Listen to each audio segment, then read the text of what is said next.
क्षीर सागर में भगवान विष्णु शेष शैया पर विश्राम कर रहे हैं और लक्ष्मी जी उनके पैर दबा रही हैं। विष्णु जी के एक पैर का अंगूठा शैया के बाहर आ गया और लहरें उससे खिलवाड़ करने लगीं।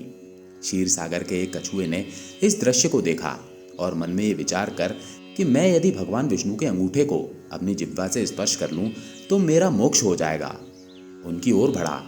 उसे भगवान विष्णु की ओर आते हुए शेषनाग जी ने देख लिया और कछुए को भगाने के लिए जोर से फुफकारा। फुफकार सुनकर कछुआ भागकर छुप गया। कुछ समय पश्चात जब शेष जी का ध्यान हट गया तो उसने पुनः प्रयास किया। इस बार लक्ष्मी देवी की दृष्टि उस पर पड़ गई और उन्होंने उसे भगा दिया।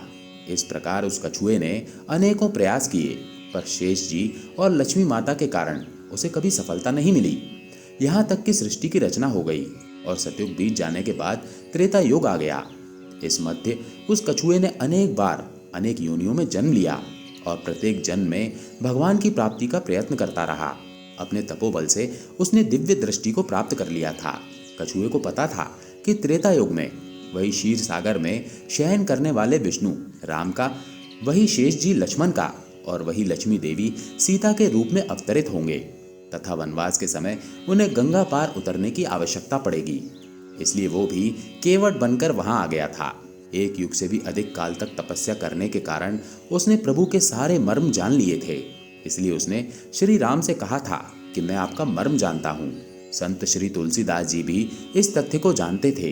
इसलिए अपनी चौपाई में केवट के मुख से कहलवाया है कि कहे तुम्हार मर्मू मैं जाना।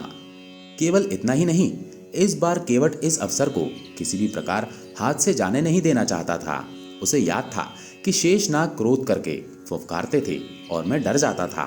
अब की बार वे लक्ष्मण के रूप में मुझ पर अपना बाण भी चला सकते हैं, पर इस बार उसने अपने भय को त्याग दिया था। लक्ष्मण के तीर से मर जाना उसे स्वीकार था, पर इस अवसर को खो देना नहीं।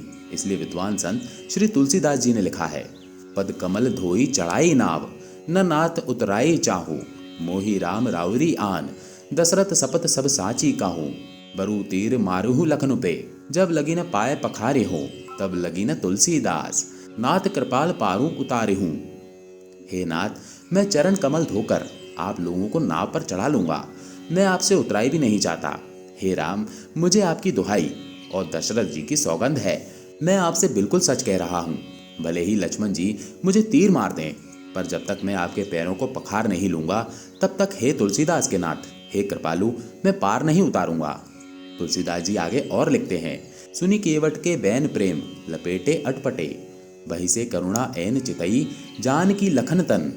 केवट के प्रेम से लपेटे हुए अटपटे वचन को सुनकर करुणा के धाम श्री रामचंद्र जी जानकी जी और लक्ष्मण जी की ओर देखकर हंसे, जैसे वे उनसे पूछ रहे हों, कहो अब क्या करूं। उस समय तो केवल अंगूठे को स्पर्श करना चाहता था और तुम लोग इसे भगा देते थे, पर अब तो ये दोनों पैर मांग रहा है।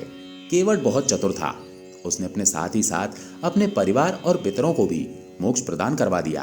तुलसीदास जी लिखते हैं, पद पखारी जलुपान करी आपू सहित परिवार, पितर पारु करी प्रभु ही पुनि, मुदित गऊ ले पार। चरणों को धोकर पूरे परिवार सहित उस चरणामृत का पान करके उसी जल से पितरों का तर्पण करके अपने पितरों को भव सागर से पार कर फिर आनंद पूर्वक प्रभु श्री रामचंद्र को गंगा के पार ले गया। उस समय का प्रसंग है जब केवट भगवान के चरण धो रहा है। बड़ा प्यारा दृश्य है। भगवान का एक पैर धोकर उसे निकालकर कटोती से बाहर रख देते हैं। अब दूसरा पैर धोने लगते हैं तो पहला वाला पैर गीला होने से जमीन पर रखने से धूल भरा हो जाता है। केवट दूसरा पैर बाहर रखते हैं, फिर पहले वाले को धोते हैं। एक एक पैर को 7-7 बार धोते हैं। फिर ये सब देखकर कहते हैं, प्रभु एक पैर कटौती में रखिए, दूसरा मेरे हाथ पर रखिए ताकि मैला ना हो। जब भगवान ऐसा ही करते हैं तो जरा सोचिए क्या स्थिति होगी। यदि एक पैर कटौती में है, दूसरा केवट के हाथों में, भगवान दोनों पैरों से खड़े नहीं हो पाते। बोले, केवट मैं गिर जाऊंगा।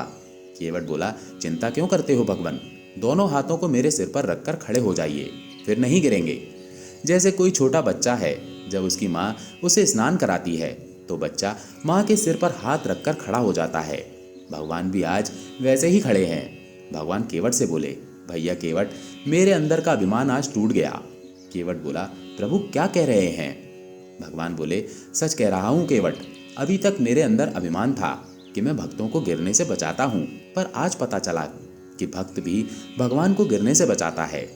मित्रों, अगर ये प्रसंग आपको पसंद आया हो तो कमेंट में जय श्री राम लिख के चैनल को सब्सक्राइब जरूर कर लें। जय श्री राम।